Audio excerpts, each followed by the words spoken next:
Hello, fellow translators.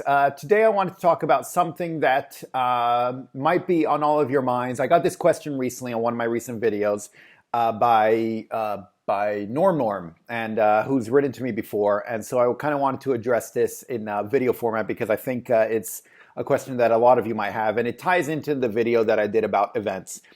And his question was, am I required to attend certain events even if I don't work for a company?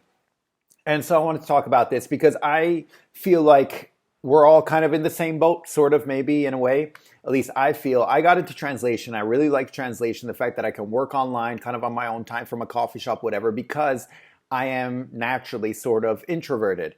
And I know I do these videos on YouTube, but that's kind of different. I'm the only one here in a room and I just talk. And then if I say something that I don't like, I can always click delete or, whatever.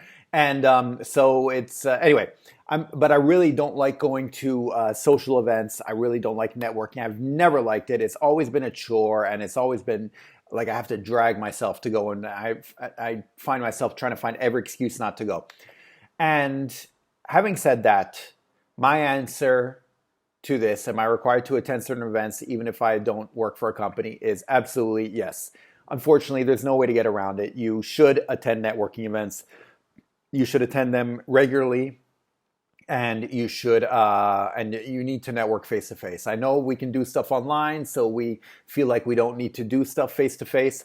But it's that's and you mentioned here. Sorry, the commenter mentions even if I don't work for a company. The fact is, if you go there, if you work for a company and they say you have to go to this event, fine, you go because your boss tells you, the company tells you. But why does the company want you to go? Think about it. They want you to go because they want their company to be seen around, to be known around town, to show that it's part of the community.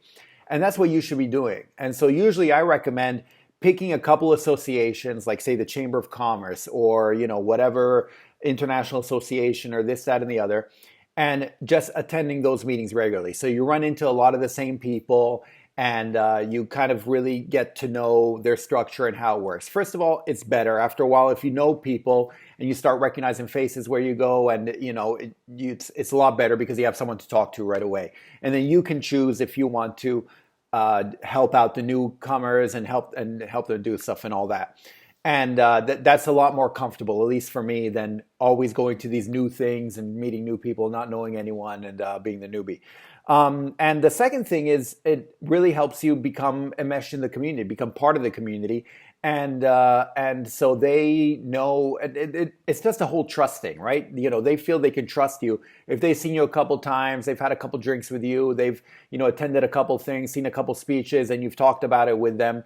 And this really just, helps you be part of the team, quote unquote, and part of the community. And it makes it that much easier later to stay top of mind and to be someone they think about and they remember next time they need translations or whatever it might be. And so, yeah, absolutely. I think it's something that all of you should be doing no matter where you are. There's some meetings happening somewhere close to you at some point in time.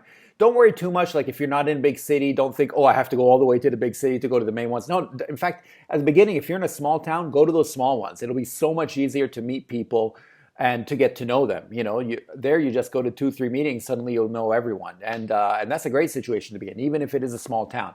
And it helps you also practice if in the future you go to a bigger town and all that, at least you kind of know the ropes. And in fact, watch my previous video for my recommendations on how to handle events. It's called How to Handle Events, I think, the video. And that shows how I have learned to do it, how I deal with events. But regardless of whatever your system is, once you get to the events, you should go to these events. Even if you're working online, the fact of meeting people face to face just adds to that trust.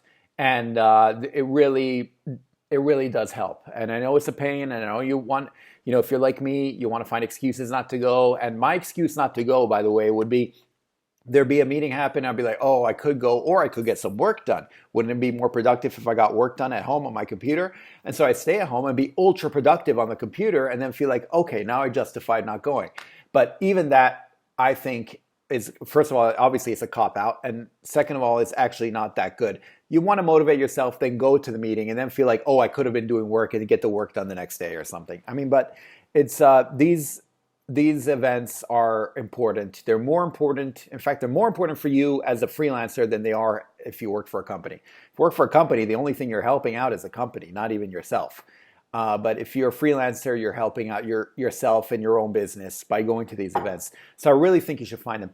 And by the way, the best I think are ones that are in your industry. Well, not translation is good too. So go to these translation events. But in terms of networking, you want to, if you do legal translations, then you want to go to the law events and stuff like that. Or just like I mentioned, Chamber of Commerce, just business people talking.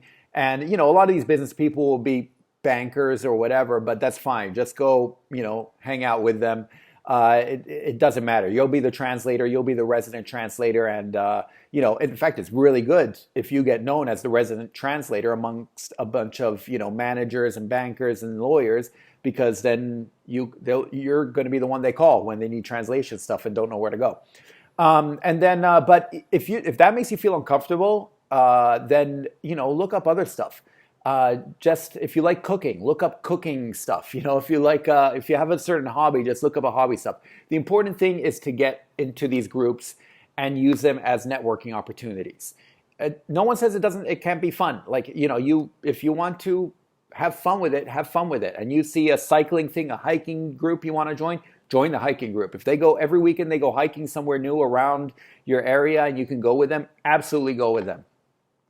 During the talks, it'll come out. They'll ask what you do for a living. You say, I'm a translator, and you can talk about that stuff. So absolutely do that. So networking can take many different forms, but these face-to-face networking things I think are important. And when you see an event that you think might be useful, don't think, I don't feel like going, I don't want to go. But, think more like, oh, what would I recommend someone else to do? And chances are you'd recommend them, oh, you should probably go, it's good for business, which means you should probably go, it's good for business, you can go to absolutely find these groups that you love and go and be part of them. Every now and then there'll be events that you don't want to go to. You should probably go to those too. And they really help. They're either free to attend, they don't cost much, like you pay here they'll have stuff, even the Chamber of Commerce, like I paid $10, but then it's a free drink and free food once I get there. So it kind of pays for itself. And, these can really pay off. And you'll go to like 5, even 10 of them, and they don't pay off. But then once people start getting to know you, they actually start paying off quite a bit. And by the way, every time I go to these things, no one I meet there actually needs my services. What happens is they'll be talking to someone else in the future, and someone will be like, oh, we really need a translator. And they'll be like, oh, I know the best translator because I met them there. But to have that, you need to meet them a couple times because you need to be top of mind for them. If they met you once 4 months ago at some random event, they're not going to remember you. And even if they do, they're not going to mention you because they don't know where they put your business card,